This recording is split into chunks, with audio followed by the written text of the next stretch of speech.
Jadi kita tidak, dalam menolong itu kita tidak melihat latar belakang. Apakah dia itu gerilyawan, apakah dia itu penjahat, apakah dia itu pemberontak, kita nggak lihat latar belakang. Kriteria kita cuma to help the most vulnerable and the most neglected people.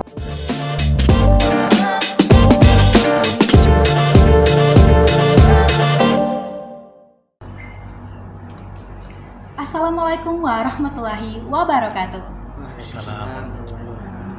Shalom, Om Swastiastu, nama budaya, salam kebajikan. Nah, pertama-tama kita sapa dulu ya Sobat Merdeka yang berada dari Sabang sampai Merauke. Semoga teman-teman yang menonton kami selalu sehat walafiat dan selalu dalam perlindungan Tuhan Yang Maha Esa. Jadi di sini kita mengadakan podcast dengan apa nih temanya? Oke, podcast kita kali ini akan mengangkat tema tentang kemanusiaan, persatuan, dan juga kedatangan. Nah, di podcast kali ini kita sudah kedatangan nih narasumber yang udah sangat berpengalaman di bidang-bidangnya masing-masing. Nah, mungkin sebelum kita mulai, kita bisa memperkenalkan diri dulu ya kan, Bani ya? Benar sekali. Kita mulai dari saya dulu. Perkenalkan, nama saya Hairul Dharma. Saya berasal dari Pulau Madura. Dan lebih tepatnya saya juga berkuliah di Politeknik Negeri Madura. Saya salah satu peserta program pertukaran mahasiswa merdeka tahun 2024 yang sedang menjalani pendidikan di Politeknik Negeri Medan. Sedangkan partner saya, Bania? Ya, saya perkenalkan Estifania Napitupulu. Saya berasal dari Politeknik Negeri Manado dan saya merupakan mahasiswa pertukaran pelajar inbound Politeknik Negeri Medan, mengambil jurusan akuntansi keuangan. Sekian. Oke, mungkin kita udah kenalan nih dengan moderator kita. Ya, kita juga wajib kenalan gak sih sama narasumber kita? Karena kan ada kata Bani ya, tak kenal maka tak apa Bani ya? Maka tidak ada yang sayang. Benar.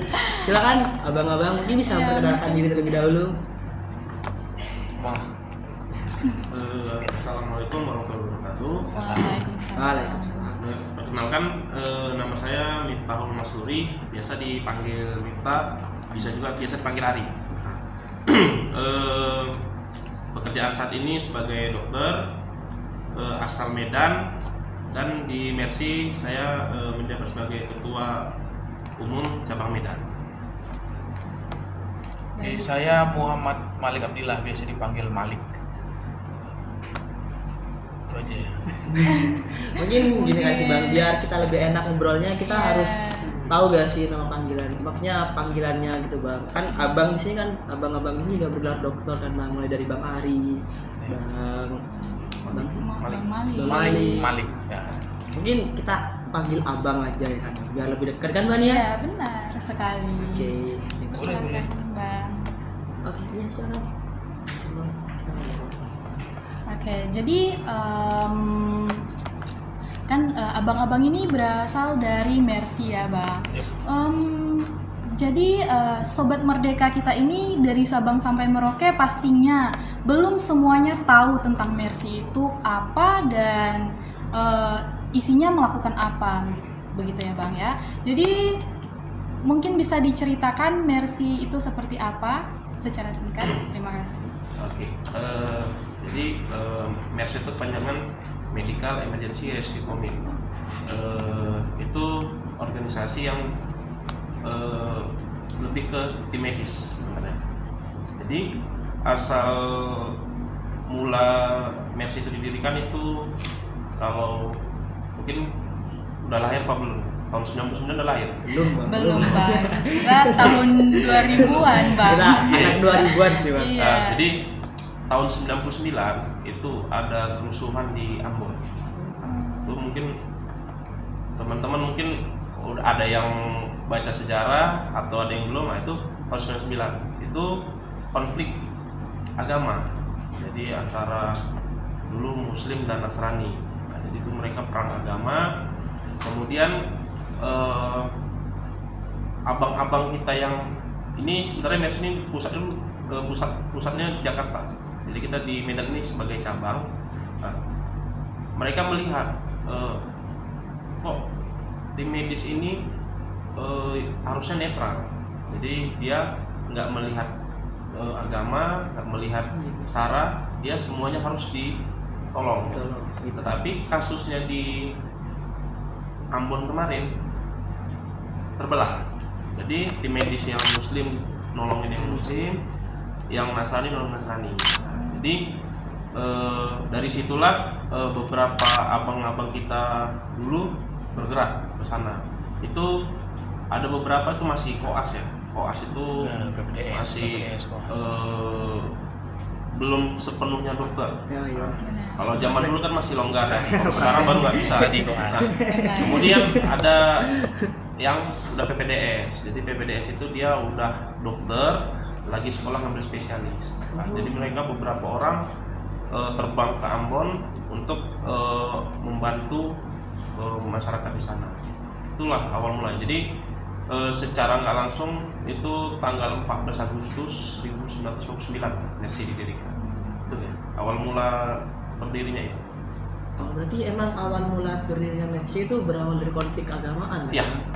Konflik itu yang memicu abang-abang kita itu pengen membuat suatu organisasi yang netral, kemudian cepat bertindak.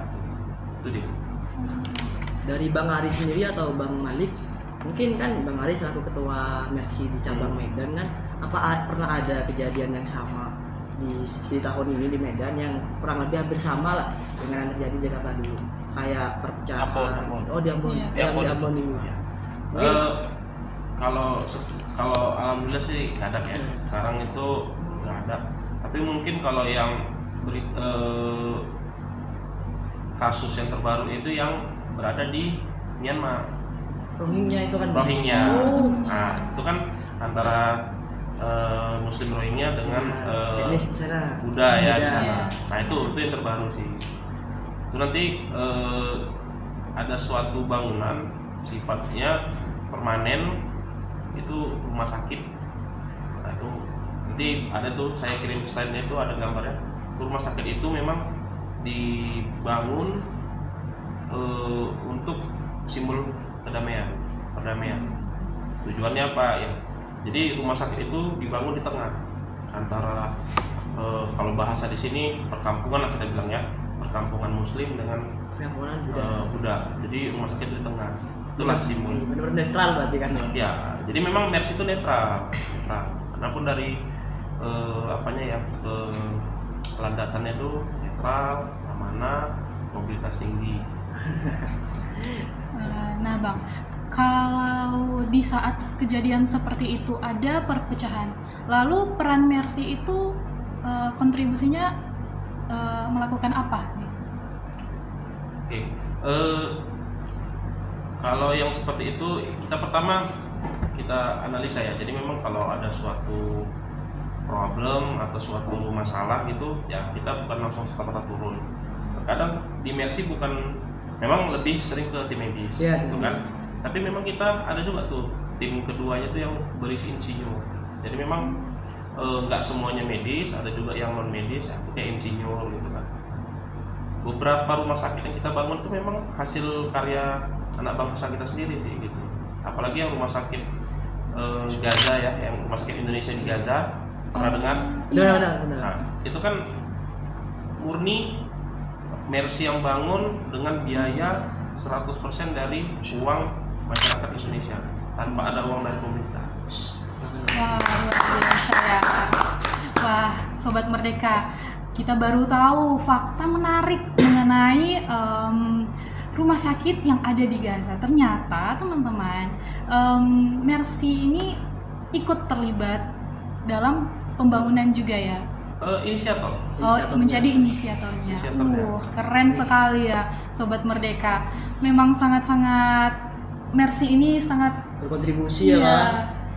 Dan keterlibatannya itu benar-benar ada nilai kemanusiaan, membawa perdamaian, di mana Mercy bisa membantu ya masyarakat yang ada di sana. Jadi, luar biasa. Jadi memang kita sistemnya kalau bisa membantu itu manfaatnya panjang. Oh, jangka panjang. Jadi dulu di awal-awal mimpi, kalau ketua Mercy yang paling kita kenal itu kan Dr. Jose, tapi udah almarhum, sudah meninggal. Nah, beliau lah yang tekadnya tuh kuat untuk bangun rumah sakit, karena dulu mimpinya cuma hanya bangun klinik. Tapi karena donasi dari masyarakat Indonesia begitu kuat, besar, ya mimpi itu bukan mustahil dia.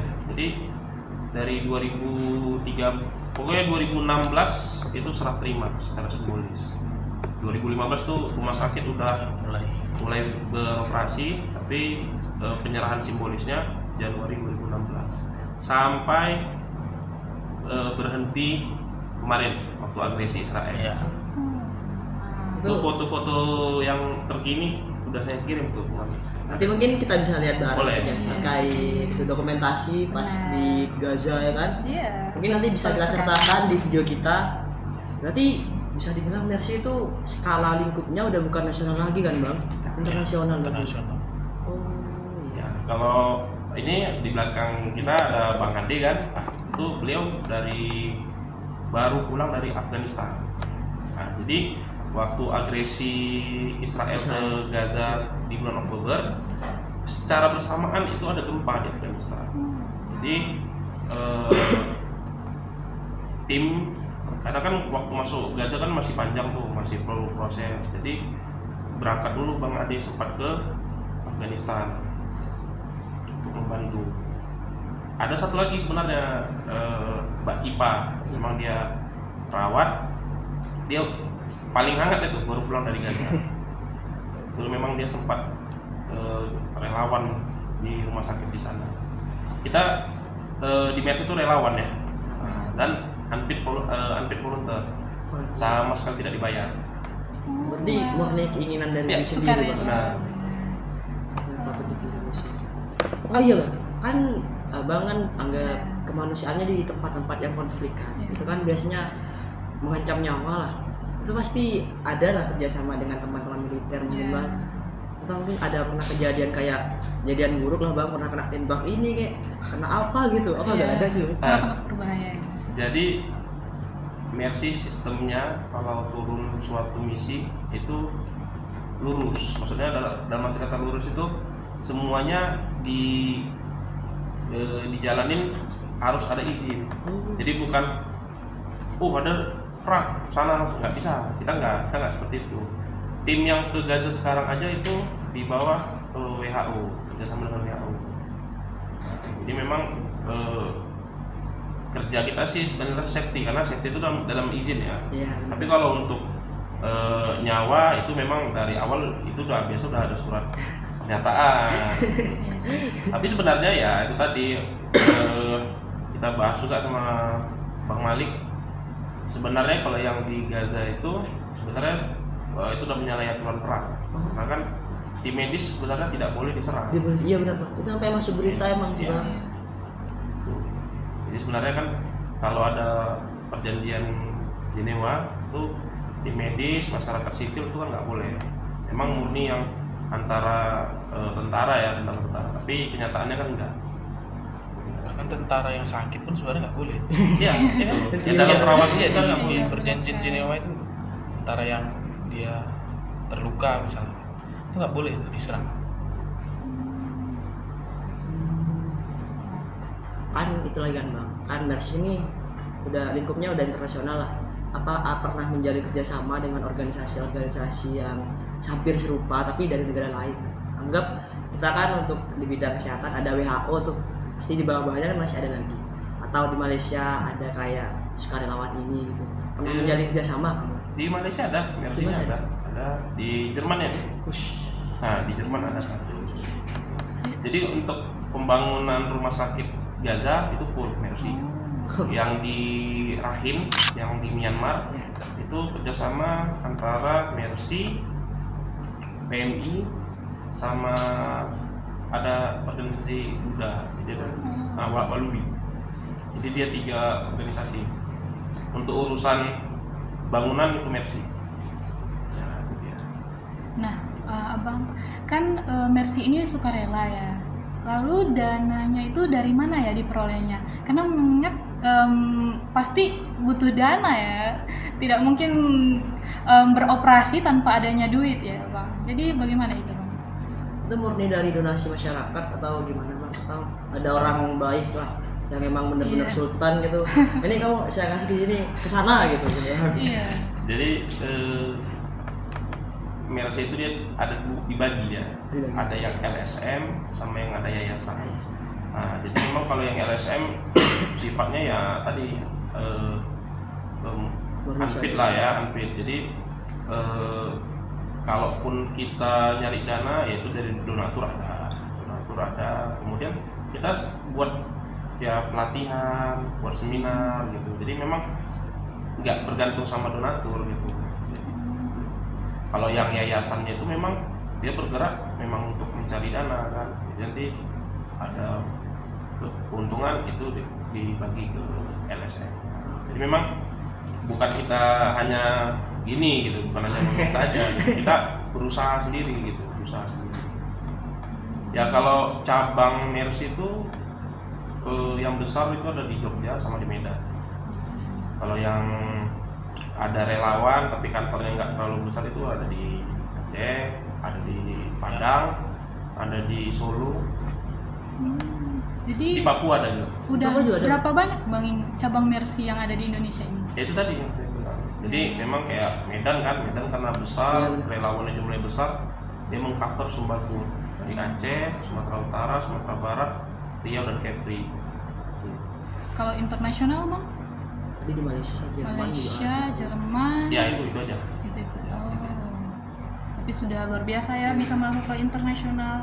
Tidak mudah juga pastinya kalau mendapat izin ke internasional ya Bang. Sih, Ya, abang aja dulu mau yang ke gempa di Turki. Yang di Turki yang Nah, gempa di Turki, kemarin-kemarin. nah itulah udah siap-siapan terakhir batal karena nggak bisa semuanya berangkat kan. Benar sekali. Jadi karena dari sananya yang stop ya, kitanya ya kita nggak mungkin juga kan, udah negaranya sendiri nggak bilang udah cukup, kita nggak ini lagi. Benar. Bang Ari sama Bang Malik kan anggap udah sering kan berkecimpung dalam dunia kemanusiaan kan Bang. Apalagi kayak konflik-konflik kita. Mungkin ada gak sih pengalaman yang paling berkesan gitu dari Bang Malik atau Bang Ari? Contoh kayak Abang pernah nyelamatin siapa gitu ya. Iya. Kisah inspiratif lah Bang gitu ini ya. Kok banyak ya? Banyak kah Bang Malik? Iya Bang, kita penasaran nih. Mungkin satu-satu. Pasti kan ada Bang. Iya. Dari sekian banyak orang yang ditolong kan pasti ada lah. Kita mau dengar Yang satu-satu paling nih dari paling Abang. balik. Mungkin dari Bang Malik. Jadi dari tadi kan kita bicara apa perang ya kan? Pernah Iya, benar. benar. Pertanyaannya pun pertanyaan perang gini ya bang, takut ini ya. Enggak, maksudnya ternyata bukan soal perang aja gitu.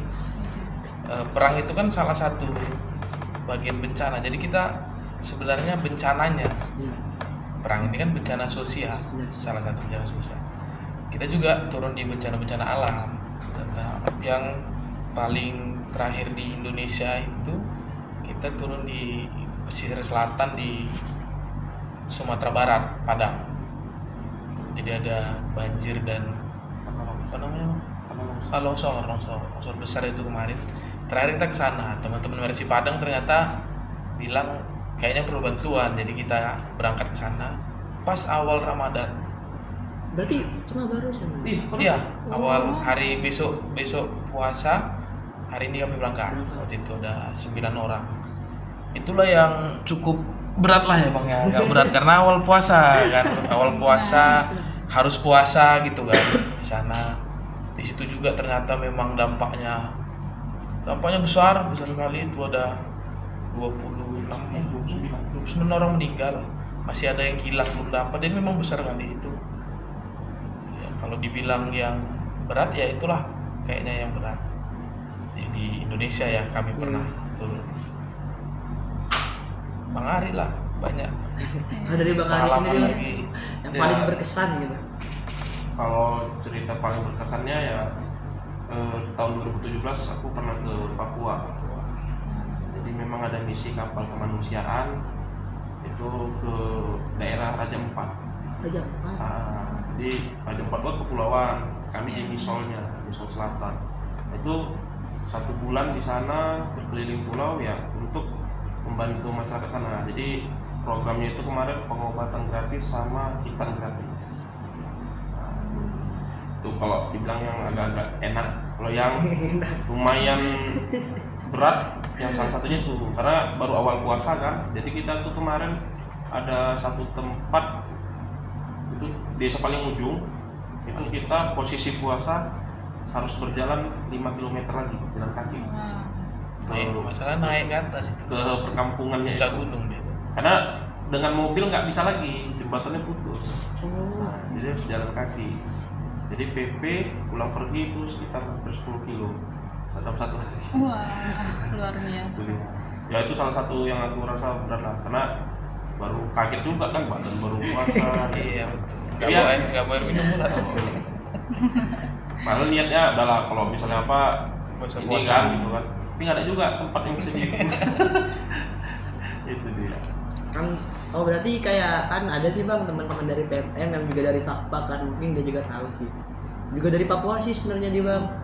Kan di Fakpa itu kayak suku-sukunya masih banyak kan bang, kayak masih apa ya, tidak ada lah beberapa suku yang tidak menerima orang luar gitu. Untuk abang yang pas kesana itu apakah disambut atau masih ada penolakan? Nah, alhamdulillah disambut. Itu kan kemarin kan posisinya kan masih Papua Barat gitu ya provinsi. Karena kan sekarang Papua udah dipecah lagi ya beberapa lagi kan. Nah, itu ya jadi kami turun di Sorong baru melanjutkan ke kepulauan itu ya nggak ada ini sih, nggak ada yang ya kadang-kadang karena kita masih lihat di berita seperti itu begitu sampai ke sana wah nggak seperti itu gitu.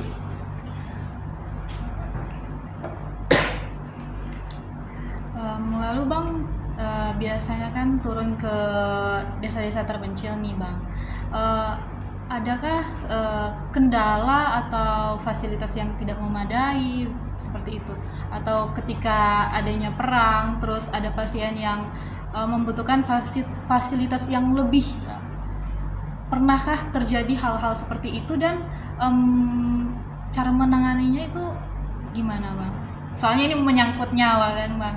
Itu kan kalau bencana pasti nggak ada lagi yang hampir nggak ada lagi yang memadai kan pasti. Benar, Ya, semua lagi susah, semua kan pasti lagi susah, namanya bencana gitu. Artinya ada kehidupan dan sumber kehidupan yang terganggu kan. Entah itu sumber makanan, entah itu sumber minum, pokoknya sumber kehidupan lah terganggu dia. Pasti dalam kondisi seperti itu banyak hal yang tidak sesuai lagi, tidak seperti semestinya. Dan itulah salah satu kemampuan teman-teman relawan itu, harus bisa beradaptasi, menyesuaikan lah, improvisasi di lapangan gitu. Kalau biasanya berangkat nggak bisa naik mobil, ya naik motor. Nggak bisa naik motor, jalan kaki kan gitu dia kan. Kira-kira kan itu improvisasi. Jangan pula perkara nggak bisa naik mobil misalnya mengeluh masa harus naik motor. Nggak bisa naik motor, yuk masa harus jalan kaki. Tapi ya namanya juga pilihan. Kita turun ke daerah bencana harus siap dengan semua konsekuensi itu kan. Bahkan tadi yang belum hari, teman-teman relawan Mercy yang berangkat ke Gaza itu di awal udah tanda tangan. Maksudnya kalau meninggal udah gitu, maksudnya Siap jangan mati ya bang. Iya, jangan kan gitu bang ya. Memang udah siap untuk itu kan. Karena memang kalau nggak siap ya nggak berangkat juga nggak apa-apa gitu, bukan harus ya. Bukan paksaan kan, Berangkat nggak ada paksaan. Jadi kita nggak ada paksaan, memang murni gitu kan, memang murni bahwasannya itu memang kita ke tempat yang berbahaya. Nah, jadi itu memang harus. Sedangkan Bang Adi ke Afghanistan aja kemarin tuh ada surat yang ditandatangani oleh istri juga, harus ada gitu. Kalau dibilang bekerja di tempat yang nggak memungkinkan, itu di video yang abang kirim itu nanti bisa ditonton masing-masing. Itu Dokter Dusi itu dia kan spesialis ortopedi bedah tulang. Nah, dia pernah membuang tulang bagian lengan ini itu menggunakan gergaji kayu. Gergaji kayu yang tukang itu bang. Iya. Waduh. Tapi ya memang udah disterilisasi kan. Tapi memang Ya memang kan kalau di ruangan operasi kan nggak pakai kayak Iya, gitu Bang. kan. Tapi memang kondisinya itu kalau memang itu nggak dibuang mungkin infeksinya menyebar gitu. Jadi harus dipotong gitu kan. Dia Masjid lagi menggunakan- kerja bang ya. ada tuh videonya. Ada. Tapi kalau seandainya anggap di ruang operasi ada gergaji kayak gitu, kayaknya udah pingsan duluan nggak sih bang? Ya kalau Pasiennya dokter kan- bedah ya tetap di anestesi lah, tetap di bius. Dia di bawah bius. Kalau tempat perang pasti seperti itu gitu. Pasti seperti itu. Kalau masih bencana masih oke lah ya, masih tempatnya itu masih masalahnya mungkin tempatnya kotor atau apa kan. Tapi kalau udah perang itu kan semuanya terbatas. Itu yang potong itu di Afghanistan. Di Afghanistan ada di apa di Ambon ada ya? Di Ambon. Di Ambon. Di Ambon. Di Ambon. Ya, ya. Pakai gergaji. Ngeri sekali. Nggak bisa dibayangin. Udah kayak nonton film. Iya. Psikopat ya. Iya nggak? Film psikopat sebenarnya sih bang. Oh ini ada lagi satu pertanyaan bang. Ini dari saya pribadi sih.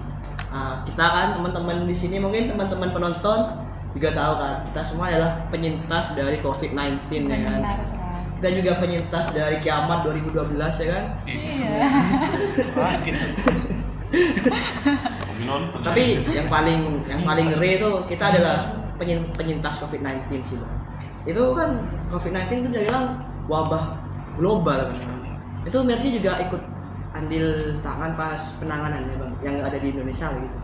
Apalagi dulu Jadi itu Mercy bikin sistem ada sistem apa nama istilahnya? Iso Dulu iso mantau. Iya. Isolasi terpantau. Mandiri terpantau. Nah, isolasi mandiri terpantau. Jadi dulu sistemnya itu misalnya ada yang sakit, Iya. Iya. ya sakit, Mercy bikin hotline center. Jadi kalau ada yang merasa dia ringan, COVID-nya yang ringan, hubungin ini. Jadi nanti dari admin Mercy-nya itu nanti diserahkan ke dokter yang ada di Mercy. Iya. Jadi nanti tiap hari kami pantau dari WA, ya kan kita menggunakan teknologi sekarang gitu kan. Nah, jadi dia di WA gitu, keluhannya apa itu dicatat tuh, catat. Nah, lama kelamaan itu dicontoh sama pemerintah.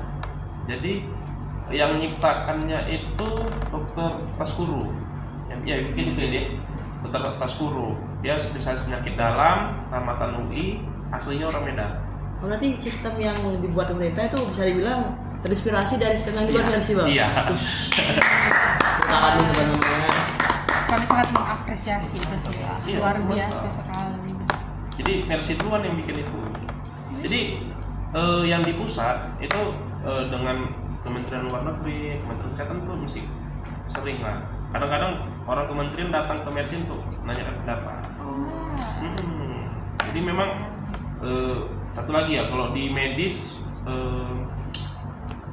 penanganan di bencana sama di rumah sakit itu berbeda. Beda. Nah, jadi memang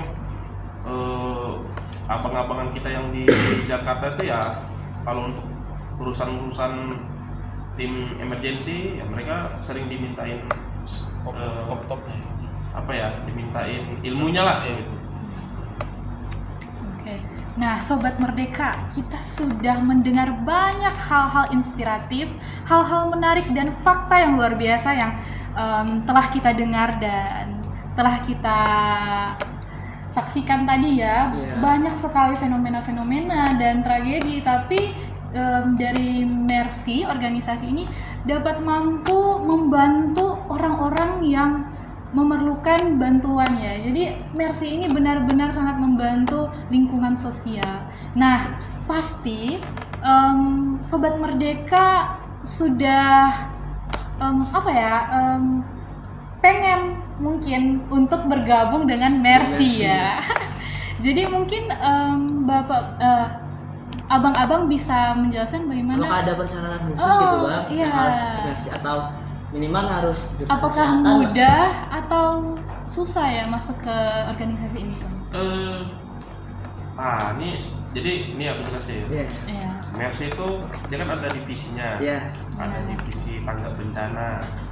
Kemudian ada divisi Huminfo di Medan, ini kita Medan. Ada divisi pengembangan relawan. Nah, sebenarnya yang pantas tuh ngomong Bang Malik, karena memang dia ketua divisi Iya, Muhammadiyah relawan. Oke, mungkin Bang Malik. Ya, saya di Mercy Medan, Mercy Indonesia cabang Medan, jadi koordinator perekrutan dan pembinaan relawan. 3 tahun deh, 3 tahun ini di Medan ya. Kita di Medan itu ada buat pola masuk kalau mau jadi relawan. Jadi daftar, nanti kita bisa di akhir tahun ada semacam annual training. Annual training itu pelatihan lah, nginap 1 malam, camping. Nanti dilatih lah di situ bagaimana sistem kerja Mercy sebenarnya, sistem tanggap bencananya gimana dan sebagainya dan lain-lainnya. Jadi kalau mau daftar ya silahkan daftar, nanti ikut annual trainingnya, ya udah jadi relawan. Nah, Berarti nggak ada harus latar belakang khusus berarti Bang? nggak ada, bebas. Kenapa bebas? Karena nanti relawannya itu ada tetap yang medis, ada non medis.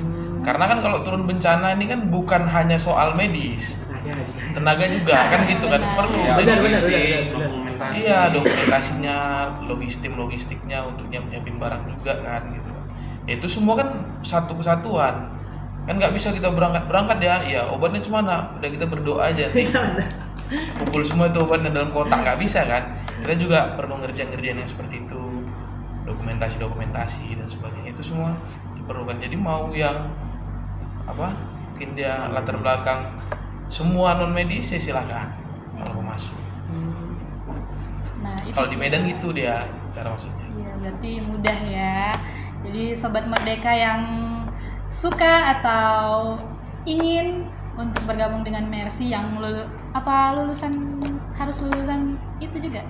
Lulusan Ada lulusan karir, Iya. itu nggak lulusan ini gitu, Lulusan Bang? S1 Minimal pendidikan. Iya. Nggak ada minimal pendidikan tidak berarti, ada. Bang? Oh, Oh. berarti bebas ya. Itu teman-teman, jadi kalau kalian seandainya kalian nganggur, tidak punya pekerjaan dan ingin membantu masyarakat, Iya. bisalah bergabung ke Tapi organisasi. ingat dia unpaid volunteer tuh.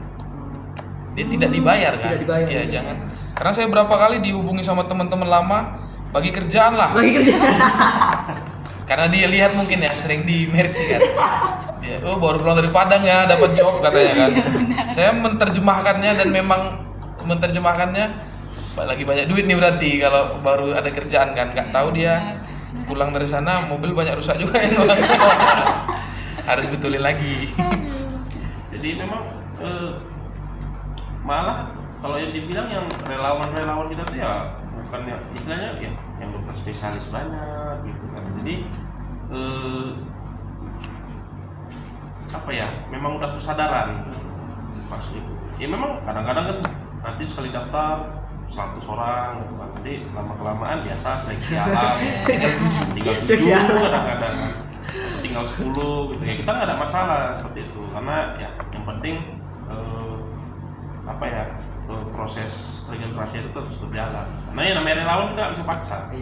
Kalau yang mahasiswa tetap kita utamakan dia ya kelarkan dulu kuliahnya gitu. Karena seperti abang kita ya yang dahulu tuh bilang bahasanya selesaikan dulu urusanmu. Kalau udah selesai urusanmu baru kita bisa bantu orang. Ya selesai itu dalam arti kata ya urusan keuangan yang mungkin harus selesai itu dalam arti kata udah merdeka lah dia gitu kan.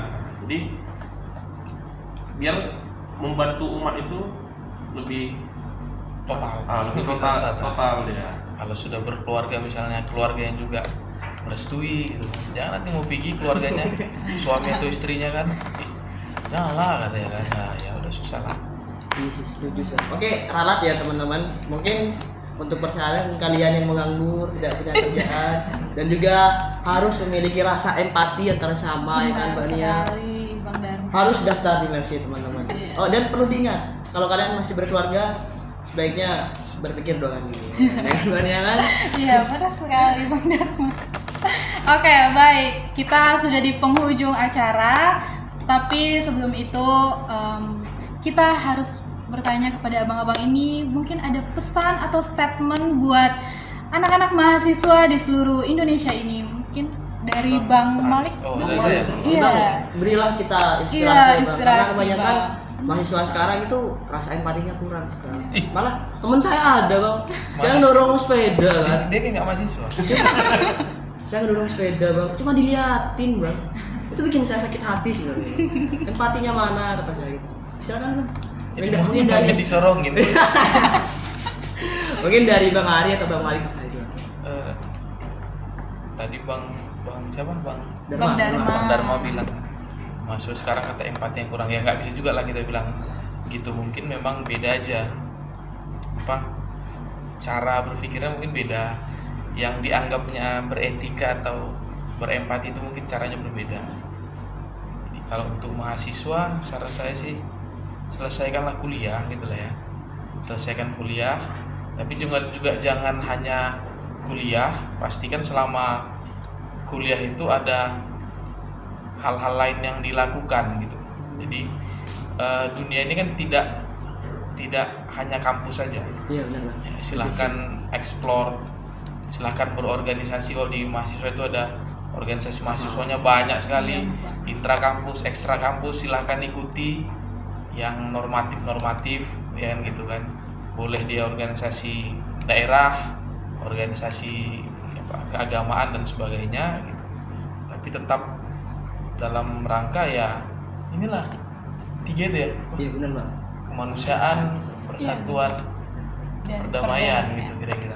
Tapi saya juga baru dengar katanya kalau kita pingin perdamaian kita harus siap-siap perang juga katanya. Iya, saya Ya juga kan? setuju sih Kalau bang. di akhir saya ngomong lagi ini kan, katanya gitu, kalau kita pengen ada satu perdamaian, mau nggak mau kita juga harus siap berperang. Setuju sih bang. Gitu ya. Iya. Iya ngerti Bang. Yang setuju benar banget sih. Di balik perdamaian itu harus ada hal yang dikorbankan. Betul. Karena perdamaian itu bukan ketiadaan konflik katanya, tapi perdamaian itu adalah presence of justice. Gitu ya, Iya, apa? benar bang. Didatangkannya keadilan itu adalah Keadilan. perdamaian. Terima kasih. Oke. Mungkin Bang Ari sedikit itu. Ya, kalau dari apa sih yang membedakan mungkin mahasiswa sekarang sama yang dulu mungkin ya, kalau dibilang empati enggak ya, tapi kadang belajar berpikir kritis itu mungkin di situ yang sedikit ada perbedaan kalau yang di zaman kami dulu. Ya mungkin zaman sekarang ini mungkin lebih enak ya dengan ada gadget, Iya, ada apa, jadi kalau dulu kan kayaknya asal mau cari sesuatu mungkin mesti ke warnet dulu kan. Jadi rasa ingin tahu itu mungkin lebih besar gitu kan. Kalian nanti dicari gitu. Kalau yang zaman sekarang ini kalau mau lihat itu tadi gitu. Dengan isu-isu sekarang ini kayaknya kurang menarik. Nah, sebenarnya kalau dipelajarin lagi sejarahnya, mungkin dari situ mungkin bisa ini ya, bisa timbul rasa ingin tahu yang lebihnya lagi gitu. Ya kalau Bang bilang sih ya, tetap Bang bilang selesaikan tugas utama. Kalau memang dia mahasiswa, selesaikan dulu tugas utamanya. Dan satu lagi ya, kalau relawan itu bukan kapan waktu kita kosong, bagaimana kita bisa meluangkan waktunya gitu. Kalau nunggu waktu kosong ya nggak jadi tuh mau turun sesuatu misi kan. Kayak kemarin yang banjir di Padang, Abang Bang Malik kan turun itu 1 minggu kami di sana ya, posisi kerja tinggalkan ya. Iya benar. Tapi memang itu gitu tadi, memang ya pilihan gitu. Kalau memang mau turun ya berarti ada yang dikorbankan. Makanya tadi Bang bilang merdeka itu dalam kata ya udah selesai semua gitu, dengan kita sendiri udah selesai, dengan selesai dengan diri sendiri, nah, itu lebih gampang untuk kedepannya gitu, untuk membantu orang itu lebih enak gitu. Itu sih. Keren sih bang. Tapi benar-benar memotivasi banget sih tadi tips dan dari Bang Mari juga Bang Mari. Iya benar sekali. Mungkin kan gini sih teman-teman sobat PMM dan penonton sekalian, pesan dari Bang Ari mungkin memang benar sih, kita mahasiswa yang sekarang itu effortnya kurang dalam mencari informasi ya kan. Iya benar sekali. Karena mungkin karena lebih mudahnya informasi dan akses yang kita dapat. Iya. Jadi kita kurang effort lah Setuju sih. Ya, karena zaman sekarang kan zaman anak Gen Z ya Bang ya. Jadi semua itu memang sudah sangat dipermudah, apalagi mungkin setelah tahun-tahun berikutnya ada ada generasi baru lagi mungkin Alpha. Ya siapa? Siapa? Alpha Indo. Iya, jadi ya banyak kedepannya pasti akan ada banyak tantangan-tantangan baru yang akan kita hadapi, generasi-generasi baru yang akan upaya-upaya baru lagi yang harus diciptakan untuk bisa menghadapi tren-tren yang baru. Jadi untuk perdamaian dan seperti tema kita perdamaian Setuju sih Bang. kemanusiaan dan persatuan ini ya kita memang benar-benar harus tanamkan pada diri kita ya teman-teman, karena kalau dari generasi kita sudah bisa memupuk untuk generasi berikut pasti itu akan ada generasinya ya kan, Ya, regenerasi. Tapi kalau kita tidak menanamkan itu pada diri kita dan kita tidak mencerminkan itu kepada teman-teman kita, pasti akan terputus kan. Tidak Setuju. ada generasi untuk menciptakan karakter itu. Jadi ya teman-teman Sobat Merdeka ya kita harus lebih bijak dalam menghadapi tren dan tantangan-tantangan baru untuk kedepannya. Dan Tunggu dulu nih. Saya boleh mengutip nih teman-teman terkait kutipan dari Bang Malik ya kan. iya, Perdamaian itu kalau kita ingin perdamaian, kita juga harus mau ada perangan. Itu benar-benar menyentuh sih Bang. Aku nggak bilang itu.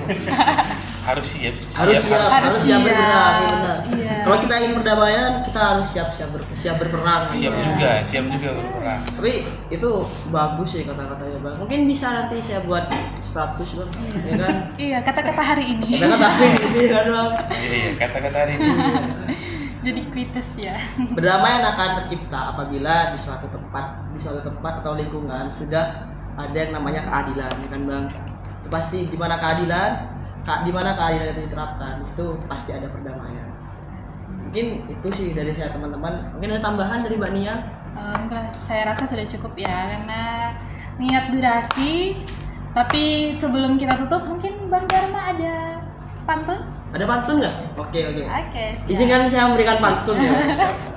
Pantun ini mohon maaf sebelumnya jika ada sedikit salah kata.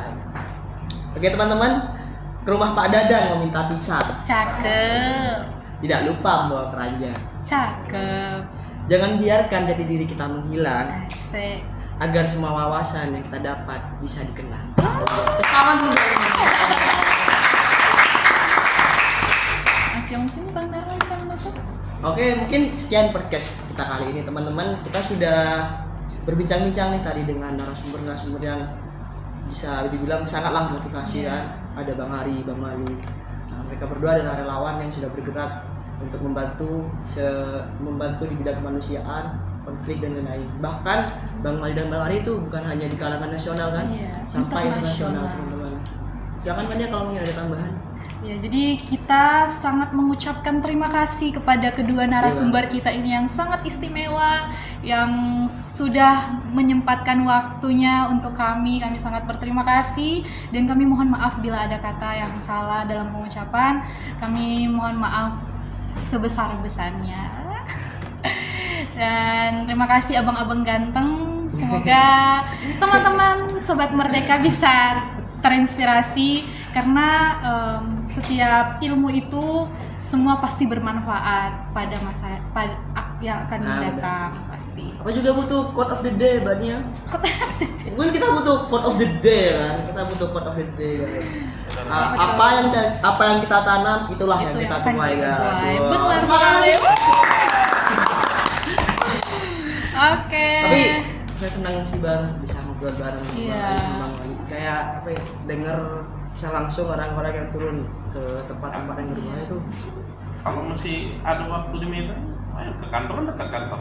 Oh ya, anak PMM yang 42 orang ini bisa main ke Bisa, silahkan. Ah, Itu gedung terbebas, bukan mesti relawan aja yang ke sana. Iya, Oke, siap. bebas. Nanti tinggal calling aja sama abang. Kalau mau ngunjungin tempat Tapi yang Mercy. itu lagi bang yang paling berkesan tadi ternyata sistem yang dibuat pemerintah itu terinspirasi dari itu apa? Dia isolasi mandiri Pensiun, terpantau. ya. Kalau nggak salah apa ya dulu aplikasinya itu? Peduli Lindungi kalau nggak Oh, salah. Bukan, Bukan yang itu. itu. Ada dia, aku lupa namanya. Tapi Mercy duluan yang bikin tuh isolasi mandiri terpantau. Terus terkait rumah sakit Gaza, ternyata juga pelopornya Mercy Iya. juga bang. Memang Karena tadi itu luar kan biasa. dengan adanya sumbangan rakyat yang besar, kemudian mimpi yang besar ya terjadi. Karena buat rumah sakit di wilayah konflik itu ya kesulitannya Bener-bener. Susah. udah Iya sih. levelnya bukan kayak di sini gitu kan. Di sini aja susah. Iya ya. Apalagi di tempat konflik. Itu salah satu rumah sakit paling canggih itu. Iya, Di sana. Iya, biasa. karena peralatannya memang yang dikasih yang bagus-bagus semua. Malah pas peresmian rumah sakit itu kalau nggak salah bang ya itu sampai ditayangin TV One Metro TV. Iya, Itu iya. saya sampai ngeliat juga sih bang. Oh, ternyata. Ya, kalau nengok kondisi kemarin, waduh miris, sedih kita. Ini memang keseluruhan sih bangunan masih bagus, masih berdiri tegak. Memang ada kerusakan-kerusakan. Oke. Ya, bisa ditutup. Banyak salah. bukannya ditutup. Enggak, kalau bilang topik ya gitu. Dia ngomong dari tadi. Topik gitu. Wabillahi taufik ya teman-teman. Wassalamualaikum Warahmatullahi wabarakatuh.